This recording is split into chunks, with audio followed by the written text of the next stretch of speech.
ശരവണ ഭവ. എല്ലാവർക്കും കാർത്തികേയം യൂട്യൂബ് ചാനലിലേക്ക് സ്വാഗതം. നാളെ പഞ്ചമിയാണ്. ചൊവ്വാഴ്ചയും കറുത്തപക്ഷ പഞ്ചമിയും കൂടി ഒന്നിച്ചു വന്നിരിക്കുന്നൊരു ദിവസമാണ്. സാധാരണയായി ദേവീഭാവങ്ങളെ പൂജിക്കാൻ ഏറ്റവും നല്ല ദിവസങ്ങളാണ് ചൊവ്വായും പൗർണമിയും വെള്ളിയാഴ്ചകളുമൊക്കെ പറയുന്നത്. അപ്പോൾ ഈ പഞ്ചമി തിഥിയും ചൊവ്വാഴ്ചയും കൂടി ഒന്നിച്ചു വന്നിരിക്കുന്ന ഈ ദിവസം വളരെയധികം നല്ലതാണ്. നാളത്തെ ദിവസം നിങ്ങൾക്ക് നഷ്ടപ്പെട്ടു പോയത് തിരിച്ച് നമ്മളിലോട്ട് എത്തിക്കാൻ വേണ്ടിയിട്ട് ചെയ്യേണ്ടുന്ന ഒരു പരിഹാരത്തെ പറ്റിയാണ് ഇന്ന് ഞാൻ നിങ്ങളുമായിട്ട് പങ്കുവയ്ക്കുന്നത്. നിങ്ങൾ ആർക്കെങ്കിലും കൊടുത്തിട്ടുള്ള സ്വർണം, പണം അല്ലെങ്കിൽ സ്വത്ത് വകകൾ സത്യമുള്ളതായിരിക്കണം എന്നത് മാത്രമേ ഇവിടെയുള്ളൂ. അങ്ങനെയുള്ളത് നിങ്ങളിലോട്ട് തിരിച്ചെത്തിക്കാൻ വേണ്ടി ചെയ്യേണ്ടുന്ന വളരെ എളിയ ഒരു കർമ്മം. അതിൻ്റെ കൂട്ടത്തിൽ തന്നെ നമ്മുടെ ഒരു സബ്സ്ക്രൈബർ വാരാഹി നവരാത്രി ഇപ്പോൾ കഴിഞ്ഞു പോയതേ ഉള്ളൂ. ആ 9 ദിവസം പൂജ ചെയ്തപ്പോൾ ദീപത്തിൽ അമ്മ തെളിഞ്ഞു വന്ന ഫോട്ടോ എനിക്ക് പങ്കുവച്ചിരുന്നു.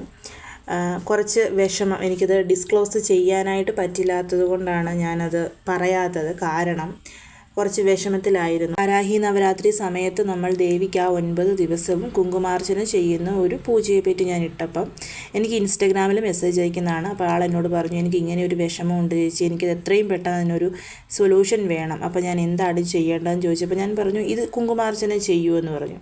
അപ്പോൾ എന്നോട് ചോദിച്ചു, ഞാനെങ്കിൽ 9 ദിവസം അഖണ്ഡ ദീപമായിട്ട് തെളിയിച്ച് വ്രതമായിട്ടെടുത്ത് ചെയ്തോട്ടേന്ന് ചോദിച്ചു. ഞാൻ പറഞ്ഞു, അങ്ങനെ വീട്ടിൽ പറ്റുമെന്നുണ്ടെങ്കിൽ തീർച്ചയായും ചെയ്തോളൂ, അതിനൊന്നും ഒരു കുഴപ്പവുമില്ല എന്ന് പറഞ്ഞു. അങ്ങനെ ആൾ ചെയ്തു. 5-ാമത്തെ ദിവസം പഞ്ചമിയുടെ അന്നാണ് ദേവി ഈ ദീപത്തിൽ കാണുന്നത് പോലെ ദീപത്തിൽ വന്ന് കൊടുത്തത്. അതായത് ഞാനിവിടെ മാർക്ക് ചെയ്ത് കാണിച്ചിട്ടുണ്ട്. ആ കണ്ണ്, ആ ഒരു ചുണ്ടിൻ്റെ ആ ഒരു മൂക്കിൻ്റെ ഭാഗം ഒക്കെയായിട്ട് സാക്ഷാൽ വാരാഹിയമ്മ തെളിഞ്ഞു വന്നത്. സത്യത്തിൽ ഇത് കണ്ടപ്പോൾ ആൾക്കൊരു ഷോക്കായിരുന്നു. പിന്നെയാണ് ഫോട്ടോ എടുത്തിട്ട് എനിക്ക് അപ്പോൾ തന്നെ എനിക്ക് അയച്ചു തന്നു. ഇതിലും വലിയ ഒരു സൗഭാഗ്യം എന്ന് പറയുന്നത്, ഈ വാരാഹി നവരാത്രി തീരുന്നതിന് മുൻപ് ആൾ എന്തിലാണോ വിഷമിച്ചിരുന്നത് അതിലാൾക്ക് പ്രതിവിധി കിട്ടി. അത് കംപ്ലീറ്റ് ആയിട്ട് ആ ഒരു വിഷമം ആളുടെ ലൈഫിൽ നിന്ന് പോയി എന്നുള്ളതാണ്. എനിക്കും ഇത് കണ്ടപ്പം ഒരുപാട് സന്തോഷവും ഷോക്കും ഒക്കെ തോന്നി. ശരിക്കും അമ്മയുടെ ആ ഒരു കണ്ണ്, അമ്മയുടെ ആ മൂക്കിൻ്റെ ഭാഗം അത് വളരെ ക്ലിയർ ആയിട്ട് ആ ഒരു ദീപത്തിൽ തെളിഞ്ഞു തന്നെ നിൽക്കുന്നു. നിങ്ങൾക്കും ഇത് കണ്ടപ്പോൾ മനസ്സിലായിട്ടുണ്ടാവും. കാരണം നല്ല ക്ലിയർ ആയിട്ട് തന്നെ നമുക്കിത് കാണാനായിട്ട് പറ്റുന്നുണ്ട്. അപ്പം വിശ്വസിച്ച് പൂജ ചെയ്താൽ തീർച്ചയായിട്ടും നല്ല ഫലം തന്നെ ലഭിക്കും. കുറേ ആൾക്കാർ ഞാൻ ഈ പറഞ്ഞ ആ ഒരു ദീപം കത്തിച്ചു വെച്ച് ദേവിക്ക് കുങ്കുമാർച്ചന ചെയ്ത് ഒരുപാട് പേർക്ക് നല്ല പോസിറ്റീവ് വൈബ്രേഷൻസ് ഉണ്ടായി എന്നും ആഗ്രഹങ്ങൾ സാധിച്ചു എന്നൊക്കെ പറഞ്ഞ് മെസ്സേജൊക്കെ ഇട്ടിരുന്നു. ഒരുപാട് സന്തോഷം. നമ്മൾ വിശ്വാസത്തോടു കൂടിയും സത്യസന്ധമായിട്ടുമാണ് ദേവിയെ വിളിക്കുന്നത്, പ്രാർത്ഥിക്കുന്നത് എന്നുണ്ടെങ്കിൽ തീർച്ചയായും അമ്മ നമ്മുടെ പ്രാർത്ഥന കേട്ട് നമുക്ക് അതിന് വേണ്ടുന്ന എല്ലാ പരിഹാരങ്ങളും തരുന്നതായിരിക്കും. പക്ഷെ നമ്മൾ സത്യസന്ധമായിട്ട് ചെയ്യണമെന്നുള്ളതേ ഉള്ളൂ. എനിക്കും ഒരുപാട് മിറക്കിൾസ് ദേവിയിൽ നിന്നുണ്ടായിട്ടുള്ളതാണ്. എനിക്ക് മാത്രമല്ല, ഒരുപാട് പേർക്ക്, നമ്മുടെ ഒരുപാട് സബ്സ്ക്രൈബേഴ്സിന്, എനിക്ക് ഇൻസ്റ്റഗ്രാമിൽ മെസ്സേജ് അയക്കുന്ന മിക്കവാറും ഭൂരിഭാഗം ആൾക്കാർക്കും വാരാഹി അമ്മയുടെ എന്തെങ്കിലുമൊക്കെ അനുഗ്രഹങ്ങൾ പറയാനായിട്ടുണ്ടാകും. അവരുടെ ലൈഫ് തന്നെ മാറിപ്പോയിട്ടുള്ളൂ. അപ്പം നമ്മൾ വിശ്വസിച്ച് അമ്മയെ പ്രാർത്ഥിച്ചാൽ അമ്മ നമ്മളെ അനുഗ്രഹിക്കും എന്നുള്ളതിന് യാതൊരു വിധത്തിലുമുള്ള മാറ്റവുമില്ല.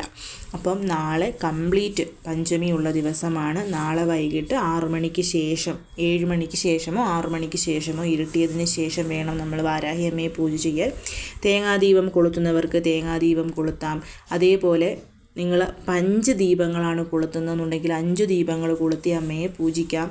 നിങ്ങളുടെ എല്ലാ പ്രാർത്ഥനകളും പൂജകളും ഒക്കെ കഴിഞ്ഞതിന് ശേഷം നിങ്ങൾ എന്ത് മന്ത്രമാണോ ചൊല്ലുന്നത് ആ മന്ത്രം നിങ്ങൾക്ക് ചൊല്ലാവുന്നതാണ്. വജ്രഘോഷം ചൊല്ലാം, അപരാജിത ചൊല്ലാം, അതേപോലെ വാരാഹി അമ്മയുടെ ഗായത്രി മന്ത്രം ചൊല്ലി അമ്മയെ പൂജിക്കാം. എന്ത് മന്ത്രങ്ങൾ ചൊല്ലി പൂജിച്ചാലും അതിൻ്റെയൊക്കെ അവസാനം നമ്മളൊരു വെറ്റില എടുക്കണം. നല്ല നിലയിലുള്ള വാടാത്ത കീറലുകളൊന്നുമില്ലാത്ത ഒരു വെറ്റില എടുത്തിട്ട് ആ വെറ്റില നന്നായിട്ട് തുടച്ച്, ഒന്നെങ്കിൽ നിങ്ങൾക്ക് ചുമന്ന കളറിലെ മാർക്കറോ സ്കെച്ച് പെന്നോ എടുക്കാം. ഇനി ചുമപ്പ് ഇല്ല എന്നുള്ളവർക്ക് കുങ്കുമം എടുത്താൽ മതിയാവും.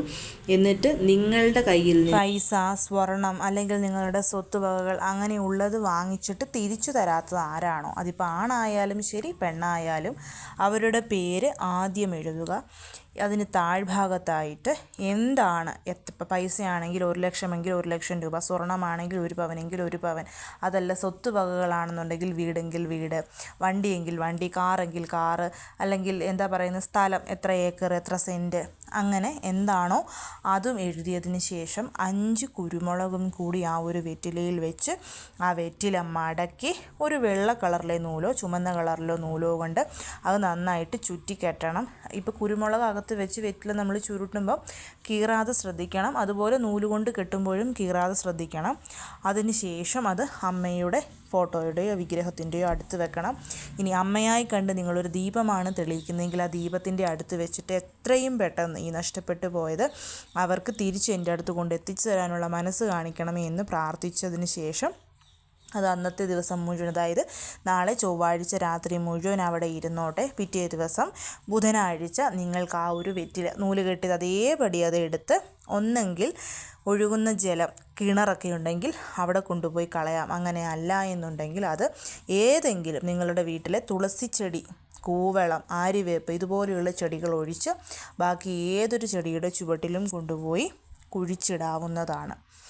ഇത് അടുപ്പിച്ച് നിങ്ങളൊരു 3 പഞ്ചമികളിൽ ചെയ്താൽ വളരെ പെട്ടെന്ന് തന്നെ നിങ്ങൾക്ക് ഫലം കിട്ടും. നാളെ ഒരൊറ്റ ദിവസം ചെയ്താലും അടുത്ത പഞ്ചമിക്ക് മുൻപ് അമ്മ നിങ്ങൾക്ക് എന്തെങ്കിലും ഒരു രീതിയിൽ അവരിൽ നിന്നും നമ്മളിലേക്ക് എത്തിച്ചു തന്നിരിക്കും. ഞാൻ വീണ്ടും പറഞ്ഞിട്ടെ, സത്യസന്ധമായ മുതലായിരിക്കണം. അതായത് പണമായാലും സ്വർണമായാലും നേരായ മാർഗത്തിൽ നമ്മൾ ഉണ്ടാക്കിയ സ്വർണം, പണം, സ്വത്തുവകകൾ മറ്റൊരാൾ കൈവശം വെച്ചു തട്ടിയെടുത്തു എന്നുണ്ടെങ്കിൽ മാത്രമേ നമ്മളിത് ചെയ്യാവുള്ളൂ.